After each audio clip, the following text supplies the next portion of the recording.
You're genuinely lifting me up.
Alright, hey guys, what's up?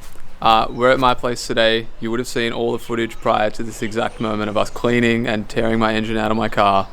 I had a low oil pressure because I had low oil, so I had some metal run through the motor, so I thought I'd do the right thing, pull it apart, take it to a machine shop, get everything cleaned up, and today we're here with our good friend James. He's an engine builder by trade.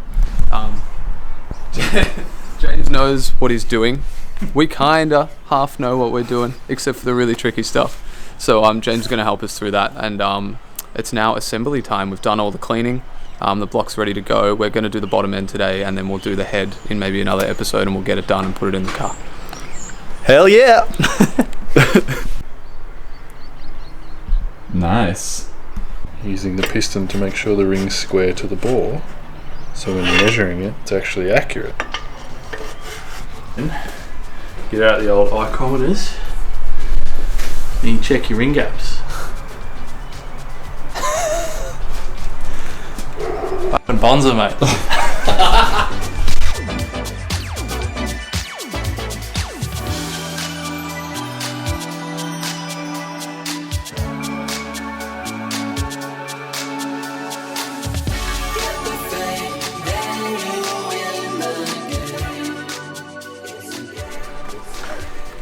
Alright, so I've got both main bearings from King Bearings. I got my big ends from King Bearings as well.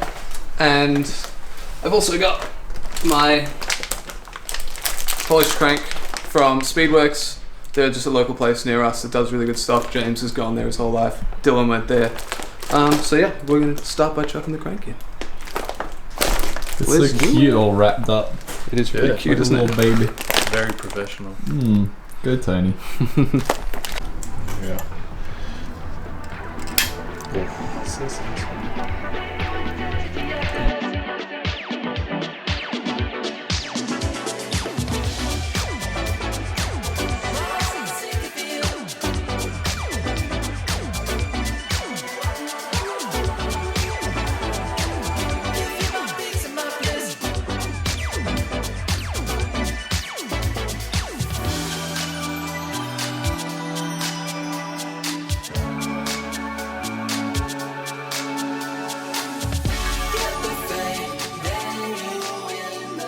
Alright, cool. So we're just going to put the bearings in the other side now and then we'll get the crank on.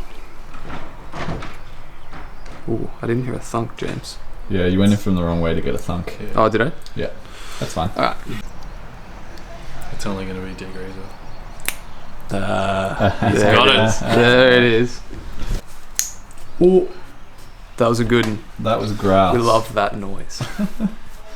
Alright, let's do it. So put some oil on them, or put oil on the crank. Yeah, oil on the crank. Cool. Alright, so James is just doing exactly what I did on the underside.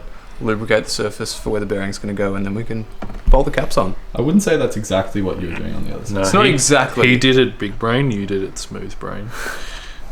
You're saying he in third person? Yes. I'm a character in this series. James is really enjoying his own character arc. Yeah. Oh, how good does that sound? Bolt him up, son. Yes, Dad. Hey Matt, can you check the bearing clearances with your ichrometer, please?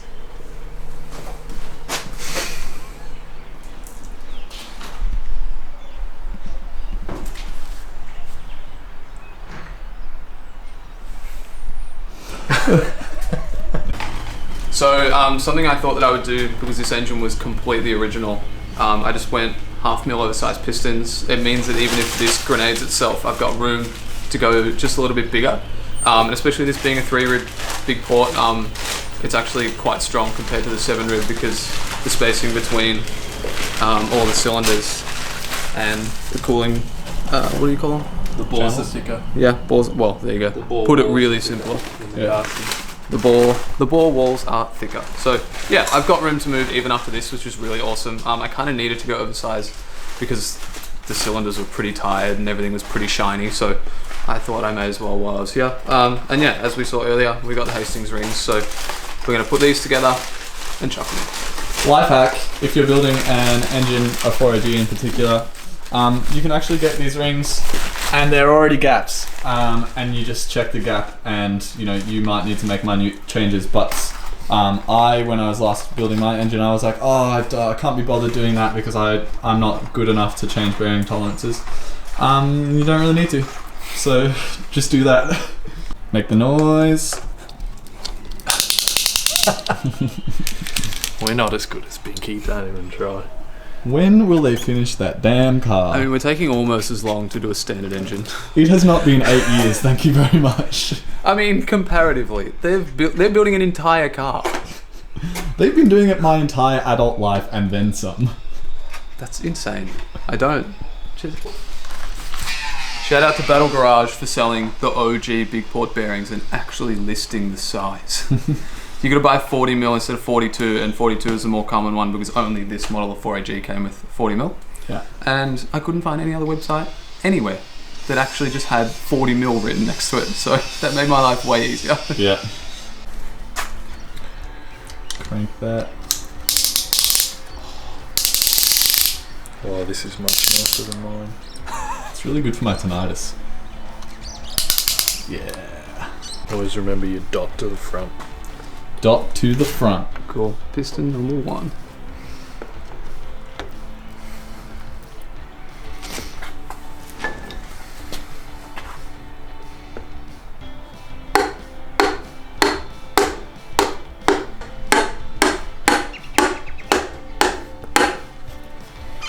Hey.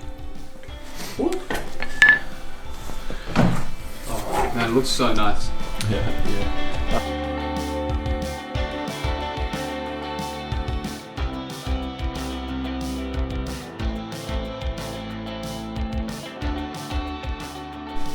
Alright, piston number 3.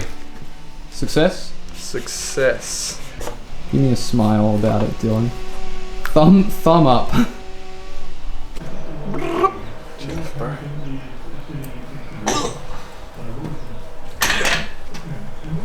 Alright, so all the big ends have been done. The crank's in, the pistons are in, the rods are in. Big thumbs up from Dill. But now James is just going to help me prime my oil pump because I replaced mine because obviously some metal ran through it and there was a big score in it, so we're definitely not using that again. And I also got the newer pump, which is a small port pump, which you'll see in a second. Alright, so as you can see here, they're not straight cut gears on this oil pump. On my original engine with the original pump they are, so there's basically a whole lot less stress on that gear and a whole lot less likely for me to explode when I drive it like a good boy.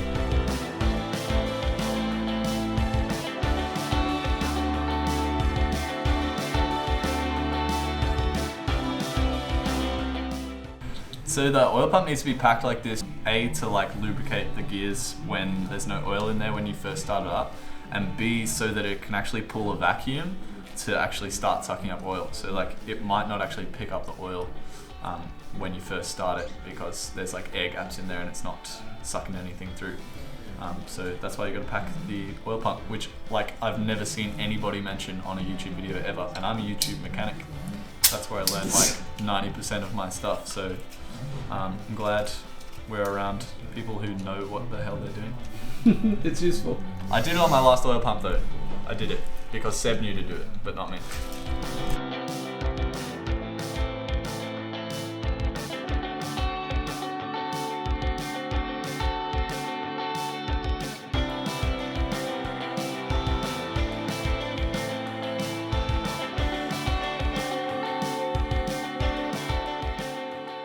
Alright, so the engine's now wrapped up. I can leave it here for maybe a week or two. We'll come back another weekend, stick it all together, and hopefully we have a whole little series of this car getting running again because I really miss driving it. I moved house a few months ago, so that's kind of like what's slowed this whole process down, but I need to order some new parts because I forgot some parts today. I've got a TRD head gasket to go on this, so there's like some mild modification, but nothing too crazy. But yeah, hopefully it'll be back on the road soon, and thanks for watching.